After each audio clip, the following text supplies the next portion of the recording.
10ویں پارے کے شروع میں اللہ تبارک و تعالیٰ کا فرمان ہے وَاعْلَمُوا أَنَّمَا غَنِمْتُم مِّن شَيْءٍ فَإِنَّ لِلَّهِ خُمُسَهُ وَلِلرَّسُولِ وَلِذِي الْقُرْبَى وَالْيَتَامَى وَالْمَسَاكِينِ وَابْنِ السَّبِيلِ۔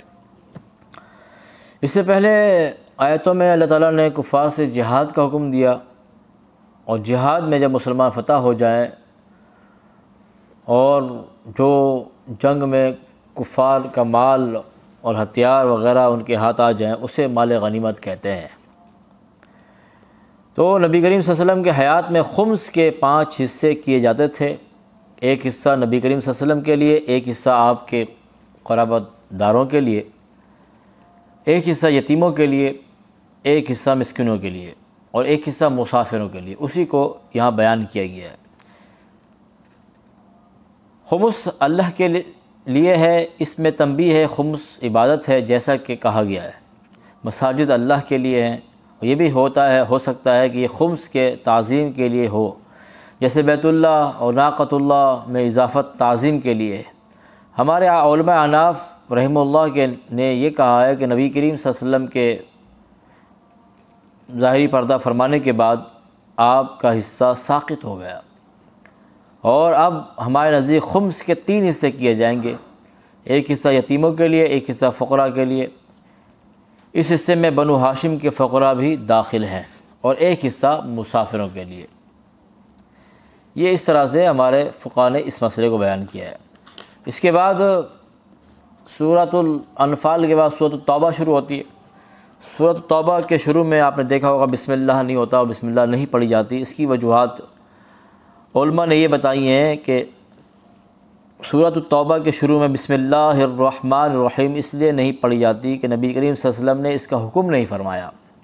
تفسیر کبیر جلد نمبر 5 صفحہ نمبر 521۔ اس طرح ایک اور روایت میں یہ آتا ہے جبریل علیہ السلام اس سورہ کے ساتھ بسم اللہ پڑھ کر نہیں آئے تھے، یعنی کہ بسم اللہ لے کر نہیں آئے تھے۔ تو اس جلالین اور ساوی کا حوالہ شاۃ الجنان میں دیا گیا ہے، اور جو پہلے کا حوالہ میں نے بتایا آپ کو وہ تبیان القرآن میں علامہ غلام حسین سعیدی صاحب نے تفسیر کبیر کا حوالہ دیا کہ اللہ کے نبی نے ہی حکم نہیں فرمایا تھا۔ اس لیے سورۃ التوبہ جو ہے، سورۃ التوبہ میں شروع میں بسم اللہ نہیں پڑھتے۔ اب اس کے بعد سورۃ التوبہ کی آیت نمبر 18 میں فرمایا انما یعمر مساجد اللہ من آمن باللہ والیوم الآخر واقام الصلاۃ وآتی الزکاۃ ولم یخشى الا اللہ فعسى اولئک ان یکونوا من المہتدین۔ اللہ کی مساجد صرف وہی لوگ تعمیر کر سکتے ہیں جو اللہ اور روز آخرت پر ایمان لاتے ہیں، انہوں نے نماز قائم کیے، زکوٰۃ ادا کی، اور اللہ کے سوا کسی سے نہیں ڈرتے، عنقریب یہی لوگ ہدایت یافتہ لوگوں میں سے ہیں۔ یعنی کہ یہاں پر پھر اس آیت سے علماء یہ بیان کرتے ہیں اللہ تعالیٰ نے تعمیر مسجد کا جواز 5 چیزوں میں منحصر فرمایا ہے۔ اللہ پر ایمان لانا، یعنی کہ مسجد بنانے والے مومن لوگ ہوں، قیامت پر ایمان لانا، نماز قائم کرنا، زکوٰۃ ادا کرنا، اللہ کے سوا کسی سے نہ ڈرنا۔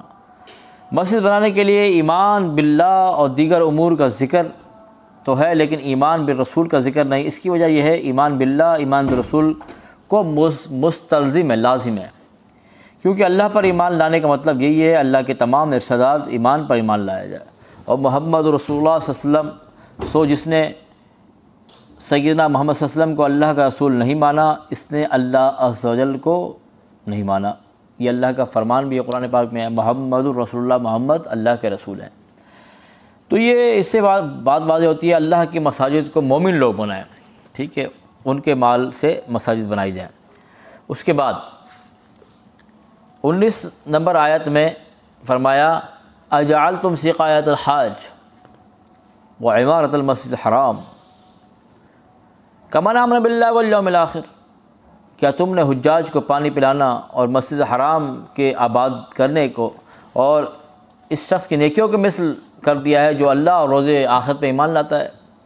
تو اس وقت بھی لوگ مسجد حرام میں اپنے میزبانی کو اور حجاج کو پانی پلانے کو بڑا فخر سمجھتے تھے، بہت اچھی بات ہے، لیکن اگر وہ اس معاملات کو دیکھ رہے ہیں اور ان کو اللہ نے یہ اعزاز دیا ہے، اس کے ساتھ وہ صحیح طریقے سے نہیں چل رہے، تو ان کے بارے میں فرمایا تم کمان آمن باللہ والیوم الآخر، تم ایسا سمجھتے ہو کہ ان لوگوں کی طرح ہو جائے جو ایمان والے ہیں، ایمان لایا اللہ پر، آخرت پر، وجاہد فی سبیل اللہ، اور جہاد کیا اللہ کے راستے میں، لا یستوون عند اللہ، تم اس کے برابر نہیں ہو سکتے۔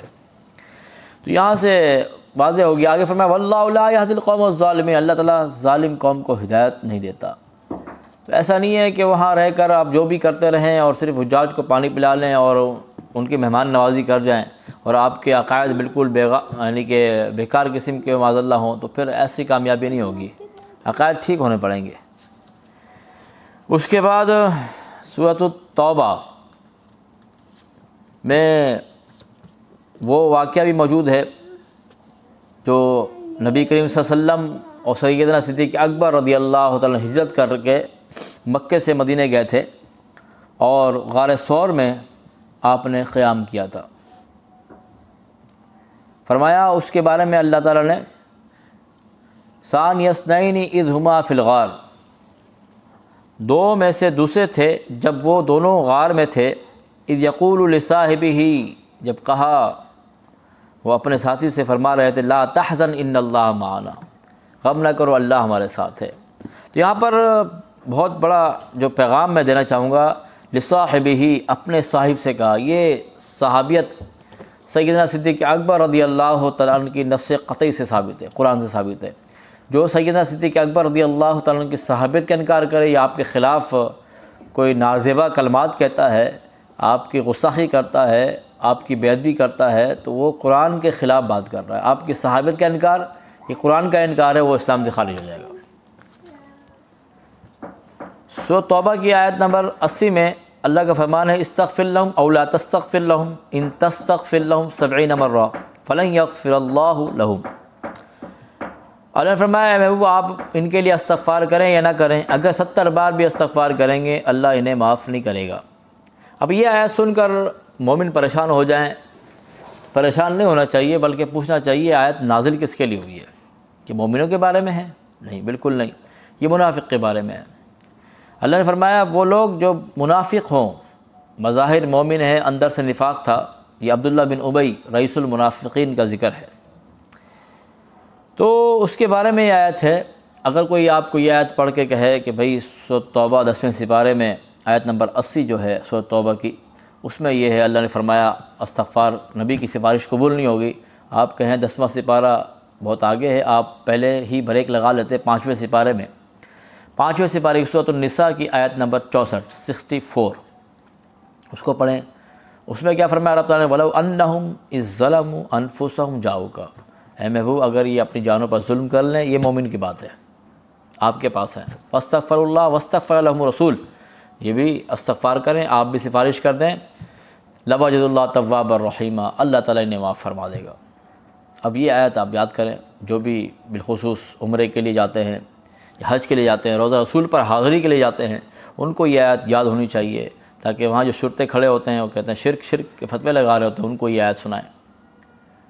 اگر دل میں ایمان ہوگا واقعی مان جائیں گے، کیونکہ اگر ہمارے اردو نہیں سمجھ سکتے، کم سے کم عربی تو جانتے ہیں نا، تو ان کو جاننا چاہیے کہ یہاں پر ہم اس لیے آئے ہیں، ہمارے آقا نے حکم فرمایا ہے کہ جب ظلم کر لیں اللہ نے فرمایا آپ کے پاس آئیں، تو یہاں پر ہم گنہگار آ گئے ہیں اور نبی کی سفارش ہو جائے گی، ہمارا کام بن جائے گا۔ تو اس کا جواب یہ ہو گیا۔ اب یہاں پر یہ آیت، اب یہ سوال پھر ہوتا ہے کہ اللہ کے نبی نے پھر کیوں نماز جنازہ پڑھائی؟ آگے آتا ہے نا وَلَا تُصَلِّ عَلَىٰ أَحَدٍ مِّنْهُم مَّاتَ وَلَا تَقُمْ عَلَىٰ قَبْرِهِ، اسی سورۃ توبہ کی آیت نمبر 84 میں، کہ یہ ایسے لوگ مر جائیں تو ان کی جنازہ نہیں پڑھنی اور نہ ہی ان کی قبر پہ جانا ہے۔ لیکن اللہ کے نبی نے یہ عمل کیوں کیا؟ اس کا جواب علماء نے یہ دیا کہ اس لیے کہ ایک تو آپ کے بیٹے عبداللہ بن ابی کے بیٹے جو تھے وہ مومن تھے، ان کے اصرار پر آپ نے پڑھایا۔ دوسری بات یہ ہے کہ آپ نے فرمایا عمر بن خطاب رضی اللہ تعالیٰ عنہ جب آپ کو دامن پکڑ لیتے ہیں یا رسول اللہ یہ تو منافق ہے، اس کے جنازہ کیوں پڑھا رہے؟ تو آپ آگے بڑھ گئے اور پڑھایا۔ آپ نے فرمایا میری دعاؤں سے اور اس کو تو فائدہ نہیں پہنچے گا، لیکن اس کی قوم کے کثیر لوگ مسلمان ہو گئے۔ لوگوں نے دیکھا کہ عبداللہ بن ابی کی قوم کے 1000 لوگ ایمان میں داخل ہو گئے۔ تو یہ حکمتیں تھیں۔ تو اس لیے ایک آیت سے آپ عقیدہ نہ بنائیں، بلکہ آپ صحیح معنوں میں قرآن پاک کو پڑھیں، سمجھیں، کیونکہ پہلے سپارے میں اللہ کا فرمان ہے یضل بہ کثیرا ویہدی بہ کثیرا، بہت سارے لوگ اسے پڑھ کر گمراہ ہوتے ہیں، بہت سارے لوگ ہدایت یافتہ ہو جاتے ہیں۔